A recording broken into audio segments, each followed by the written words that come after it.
பச்சை பயிறு வச்சு கன்னியாகுமரி ஸ்பெஷலான முந்திரி கொத்து எப்படி பண்ணலான்னு பார்க்கலாம். இதுக்கு 1 கப் பயரை இப்படி நல்லா வறுத்துக்கணும். இது அப்ராக்சிமேட்டாக ஒரு 2 பெரிய கப் பச்சை பயிறு. இதை நல்லா வறுத்துக்கணும். அந்த பச்சை பயிறு இந்த அளவுக்கு நல்லா வறுத்த பிறகு 2 பெரிய கப் பச்சை பயிருக்கு ஒரு அரை மூடி தேங்காவை நல்லா பொடியாக திருவி இந்த மாதிரி வறுக்க ஆரம்பிக்கணும். தேங்காய் இந்த அளவுக்கு வறுபட்ட உடனே நம்ம ஆஃப் பண்ணிக்கலாம்.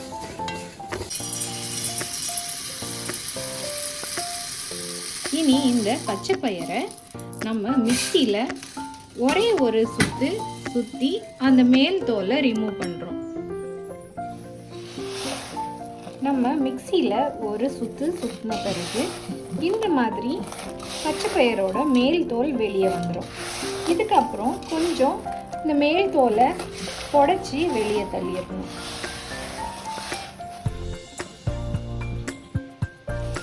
இந்த ப்ராசஸை பழைய காலத்தில் திரிகள்னு ஒன்று இருந்தது. அதில் போட்டு இப்படி ஒன்றும் பாதியுமாக எடுப்பாங்க. அண்ட் கொஞ்சம் இந்த மாதிரி முழுசாக இருந்தால் ஒன்றும் பிரச்சனை இல்லை. இப்போ நம்ம எடுத்து வச்சிருந்த பச்சை பயிரை நல்லா மிக்சியில் திரிச்சிட்டு நம்ம வறுத்து வச்ச தேங்காய் கூட இந்த மாதிரி மிக்ஸ் பண்ணிக்கணும்.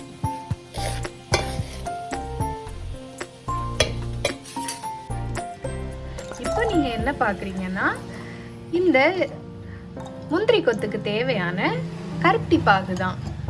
கருப்பட்டி அளவு என்னன்னா 1 கிலோவுக்கு 3/4 கிலோ கருப்பட்டி நம்ம இப்படி பாகு காய்க்கணும்.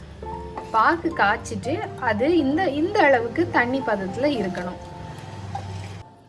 இப்போ இந்த ஸ்டேஜில் நம்ம ஒரு 4 ஏலக்காவை பவுடராக போட்டால் இன்னும் பெட்டர். இல்லைன்னா இந்த மாதிரி கட் பண்ணி கூட போடலாம், அல்லது இடித்து போடலாம். ஒரு 4 ஏலக்காய் போட்டாலே அவ்வளவு மணமாக இருக்கும். இப்போ என்ன பண்ணுறோன்னா, கருப்பட்டி பாகை இளம் சூடு இருக்கும்போதே இந்த மாதிரி ஒரு வடிகட்டியில் நம்ம ஊற்றுறோம்.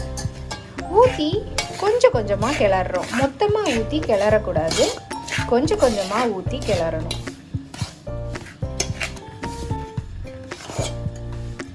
இதை எதனால் நம்ம வடிகட்டுறோம்னா, கருப்பட்டியில் கொஞ்சம் தூசு மண் அந்த மாதிரி இருக்கும். ஸோ நம்ம இந்த வடிகட்டிட்டோம்னா அது எல்லாமே ரிமூவ் ஆயிரும். இப்போ நம்ம சப்பாத்திக்கு மாவு பிசைகிறது மாதிரி நல்லா அழுத்தி சுற்றி நல்லா பிசையணும்.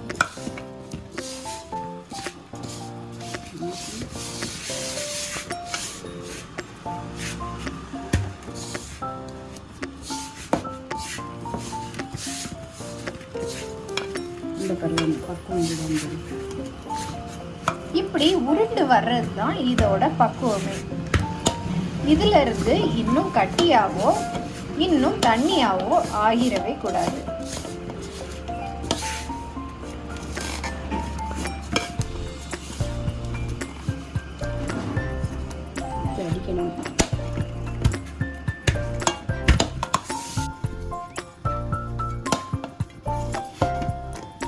இந்த அளவுக்கு உருண்டையா வர அளவுக்கு நம்ம அதை அடிக்கணும்.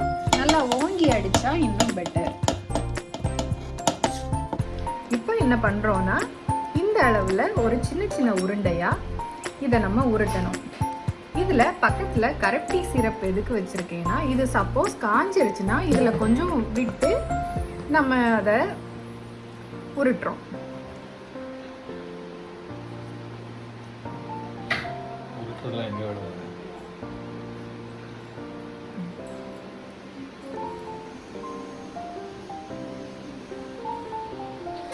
உருட்டும் போது தண்ணி எக்காரணத்து கொண்டும் பற்றக்கூடாது.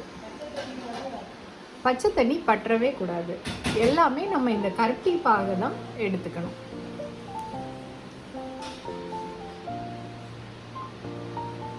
இப்படி ஈவனா எல்லா உருண்டையும் உருட்டி நம்ம வச்சிடணும்.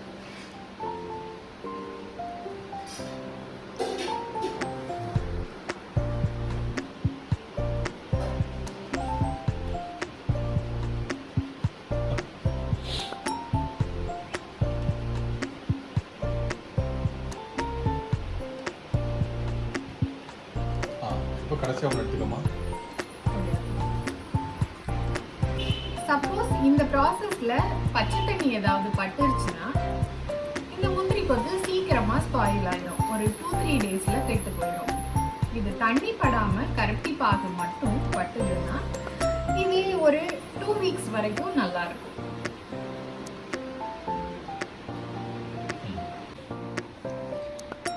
இப்போ இந்த அளவுக்கு நான் உருட்டி முடிச்சதும் கொஞ்சம் காஞ்ச ஃபீல் இருக்கு. ஸோ பக்கத்தில் இருக்கிற கருப்பட்டி பாகை கொஞ்சமாக இதில் ஊற்றிக்கிறேன். ஊற்றி இன்னும் லைட்டாக அப்படி மிக்ஸ் பண்ணிவிட்டு உருட்ட ஆரம்பிக்கிறோம்.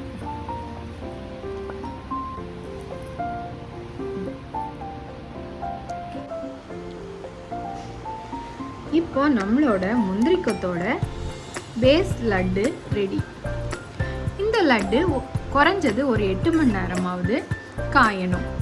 அதுக்கப்புறம் நம்ம இதை எண்ணெயில் பொரிச்சு எடுக்கலாம். எண்ணெயில் பொரிச்சு எடுக்கிறத ஒரு 8 ஹவர்ஸ்க்கு அப்புறம் பார்க்கலாம்.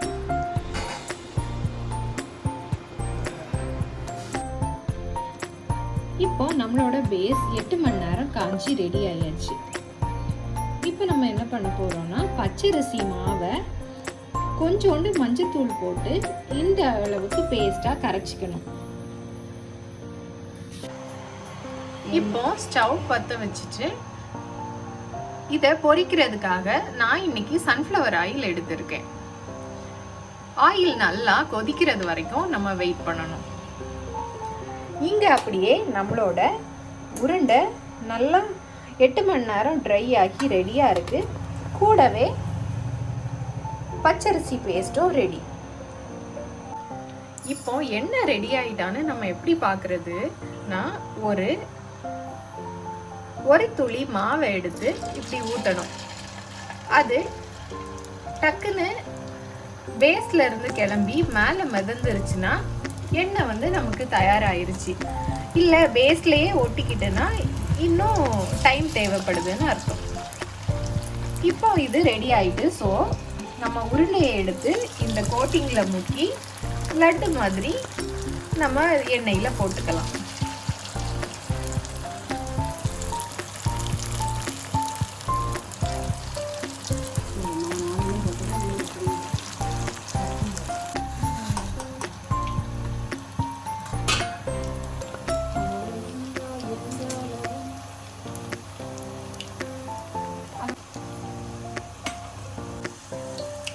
இந்த கொதி கொஞ்சம் அடங்கின அப்புறம் தான் நம்மளோட உருண்டை வெந்திருக்குன்னு அர்த்தம். ஸோ அது வரைக்கும் நம்ம வெயிட் பண்ணணும். இப்போ இது நல்லாவே மொறுமொறுன்னு வெந்துருச்சு. ஸோ நம்ம இந்த ஸ்டேஜில் எடுத்துடலாம்.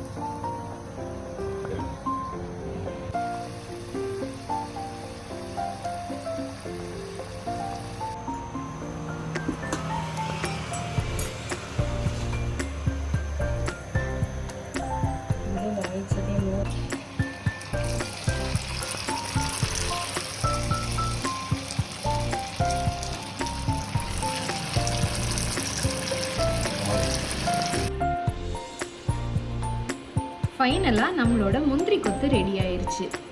நீங்களும் இந்த முந்திரி கொத்தை உங்கள் வீட்டில் ட்ரை பண்ணி சாப்பிடுங்க. உங்களை நெக்ஸ்ட் வீடியோவில் சந்திக்கிறேன். பாய்.